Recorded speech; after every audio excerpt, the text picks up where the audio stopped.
বিসমিল্লাহির রহমানির রহিম। প্রিয় শিক্ষার্থীরা, আশা করি তোমরা সবাই ভালো আছো। এসএসসি সেকেন্ড ইয়ার 2026-27 পরীক্ষার্থীর জন্য আজকে খুব গুরুত্বপূর্ণ একটা টপিক নিয়ে আলোচনা করব, সেটা হচ্ছে ধাতু অধাতু। তোমাদের রসায়নের পর্যায়ে সাজানোর যে মূলগুলো আছে, এই মূলগুলোর ভিতরে হচ্ছে যে কোনগুলো ধাতু আর কোনগুলো অধাতু, সেগুলো তোমাদেরকে বিশেষ করে জানতে হবে। যদি তুমি এই ধাতু কোনগুলো আর অধাতু কোনগুলো যদি না জানো, তাহলে প্রিয় শিক্ষার্থীরা তোমরা রাসায়নিক বন্ধনের যে সমযোজী বন্ধন, আয়নিক বন্ধন তা করতে পারবে না, ঠিক আছে? এবং হচ্ছে যে তোমরা ধাতু আর অধাতুর মাধ্যমে বিভিন্ন মৌলের জারণ সংখ্যা বাইর করতে পারবে। যে তোমরা জারণ মান +1, তোমরা জারণ মান -1, সেই সম্পর্কে তোমরা জানতে পারবে। তো ধাতু কোনগুলো স্যার?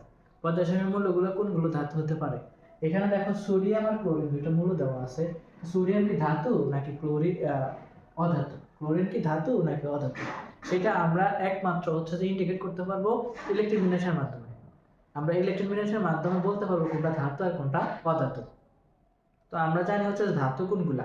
ধাতু হচ্ছে যে ইলেকট্রন ত্যাগ করে ধনাত্মক আয়নে পরিণত, সেগুলো হচ্ছে ধাতু। আর যে ইলেকট্রন গ্রহণ করে ঋণাত্মক আয়নে পরিণত, সেগুলো হচ্ছে অধাতু। এখন কোন মৌলটা ইলেকট্রন ত্যাগ করবে আর কোন মৌলটা ইলেকট্রন গ্রহণ করবে, তা আমরা ইলেকট্রন বিন্যাসের মাধ্যমে বলবো এবং হচ্ছে তোমাদেরকে শেখানোর চেষ্টা করব। এবং এই ক্লাস থেকে তোমাদেরকে মৌলের জারণ সংখ্যা কিভাবে নির্ণয় করে সেটাও আমি শিখাবো। তো দেখো, এখানে সোডিয়াম আমরা জানি পারমাণবিক সংখ্যা কত? 11, ঠিক আছে? তো আমরা এখানে 1s2 2s2 2p6 আর হচ্ছে 3s1 লিখতে পারি। তো এইখানে দেখো, এই তার দুই শক্তি স্তরের মধ্যে, প্রধান শক্তি স্তরের মধ্যে কয়টা ইলেকট্রন আছে? 6 যোগ করলে হয় 8টা। সে অষ্টপূর্ণ হওয়ার জন্য, মানে 8টি ইলেকট্রন রাখার জন্য সে একটা ইলেকট্রন দান করে দেবে। আমরা জানি যে আমাদের মূল 18 নম্বর গ্রুপের যে মূলগুলো আছে, সবগুলো মূল হচ্ছে নিষ্ক্রিয়, এবং এই 18 নম্বর গ্রুপের মূলগুলোর মতো করে পর্যায় সারণীর সবগুলো মূল তাদের ধর্ম বা তাদের মতন থাকতে চায়। তো তাদের মতন থাকতে চাওয়ার কারণে তারা কি করে, এই 8টি ইলেকট্রন রাখার জন্য এই একটা ইলেকট্রন তারা ত্যাগ করে দেয়।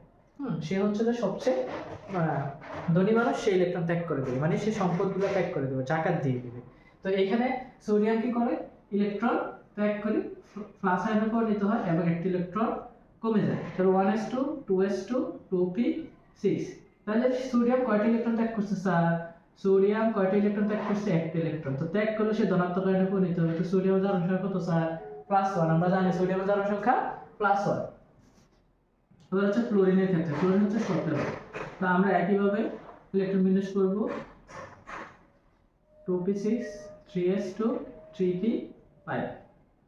হ্যাঁ দেখো, তার 3 উপশক্তি স্তরের মধ্যে সর্বোচ্চ কক্ষপথে 7টা ইলেকট্রন আছে। তো 7টা ইলেকট্রন থাকা, সে কি করবে? অষ্টপূর্ণ হওয়ার জন্য, মানে তার ইলেকট্রন 8টা রাখার জন্য সে একটা ইলেকট্রন গ্রহণ করবে। সে যদি অষ্টপূর্ণ হতে পারে, সে সুস্থ আকারে থাকবে, ইলেকট্রনগুলো ছোটাছুটি করবে না।